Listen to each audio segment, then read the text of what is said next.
La team des chialeuses, y'a rien au cinéma, voilà un film qui déboîte, qui nous offre un vrai divertissement avec de la réflexion sur notre société qui est fracturée de ses orteils à sa boîte crânienne. Alors arrête de chialer à répétition sur le report des blockbusters et fonce voir ce film. Dis-donc ça promet. Messieurs, un bonjour fonçons la tête basse pour faire face à Antebellum. Tête baissée, on peut le dire, car ici on a affaire à une tuerie de bande-annonce. J'aime quand ces petites choses sont bien faites, et là le trailer ne nous disait absolument rien sur le film. Il était totalement dans le flou, et le seul appât qui m'a fait croquer à pleines dents à l'hameçon, c'était ce blaze, Jordan Peele, qui débarque pile poil dans ces troubles temps de cinéma, avec les on y va pas, des masques, des gestes barrières. Mais mon pote, si tu veux sauver le ciné, faut y aller. Revenons au film. Bah ici, autant que Tenet, avec ce blaze qui est devenu une valeur sûre, que tu mets sur un peu trop de films horrifiques, je trouve. Faut le laisser un peu souffler le monsieur parce qu'il va nous faire un monde de la merde. Et bah tu es encouragé à foncer dans ta première salle de cinéma pour poser tes fessiers et le mater. Et ce long métrage rentre parfaitement dans la boucle des thrillers horrifiques qu'il nous a proposé avec Get Out et Us, car en effet, il a une grande réverbération sur nos vies actuelles, où le repli identitaire s'accroît, où la montée des extrémistes se fait entendre quotidiennement, et ça me meurtrit un peu plus chaque jour. Quel monde de merde! Je vais pas aller plus loin sur les explications car je vais rien te spoil parce que c'est un film à surprise et j'ai envie de te préserver vierge de tout indice parce que je suis un mec sympa. Car sur les différentes parties du film, j'ai été complètement chamboulé. Entre la fresque historique sur l'esclavage, avec une pointe de mystique, de fantastique, pour pas trop te situer non plus, parce que moi j'étais en train de me faire mes théories comme un teubé, tout est fait pour te perdre, avec pas mal de twists, une bonne tension, qui pèse à l'écran avec un danger de tous les instants. Et ça mon pote c'est trop cool!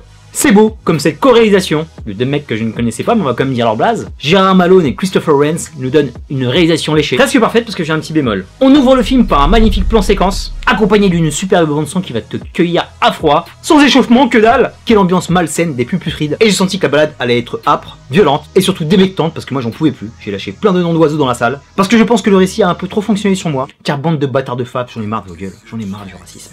J'en ai marre! Et ce film est là pour nous le rappeler que notre monde n'est pas en très bonne santé. On est dans une véritable parabole, mais une parabole qui est réaliste, va résonner dans ton crâne, et juste pour ça le job est fait, le message est passé.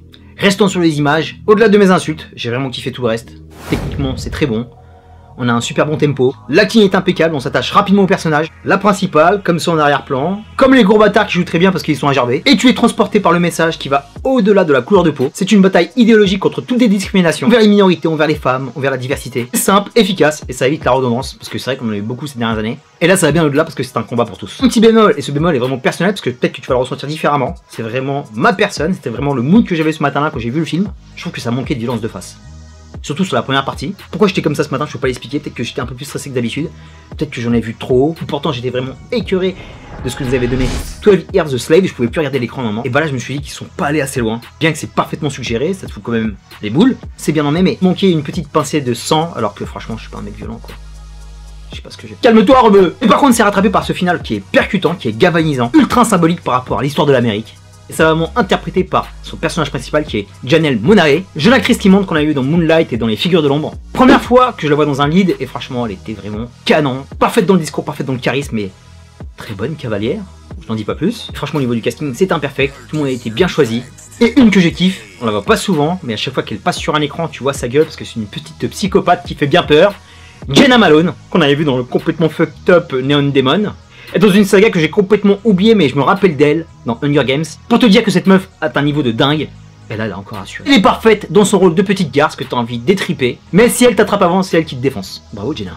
Je t'encourage vivement à aller voir Antebellum, un film qui va compter dans cette année 2020, une œuvre qui extrapole à peine ce qu'on est en train de vivre, dans notre monde qui n'arrête pas de bouillir chaque jour, au niveau de sa température parce qu'il fait encore trop chaud, et surtout au niveau de nous, êtres humains, on n'arrête pas de nous enfermer dans nos merdes. Et ce film te fait réfléchir qu'il faut redémarrer en mode sans échec, repartir de l'avant, pour mieux se reconstruire, pour la paix, la sérénité et l'éducation. Tu vas bien au-delà de nos smartphones, et quand le Covid arrêtera, on pourra se refaire des câlins. Parce que là, ça va plus du tout, là.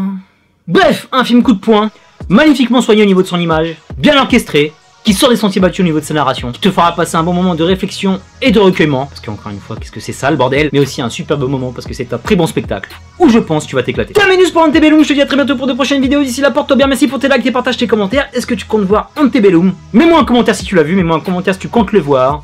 Dis-moi tout mon pote, je te vois magnifique. Peace and love.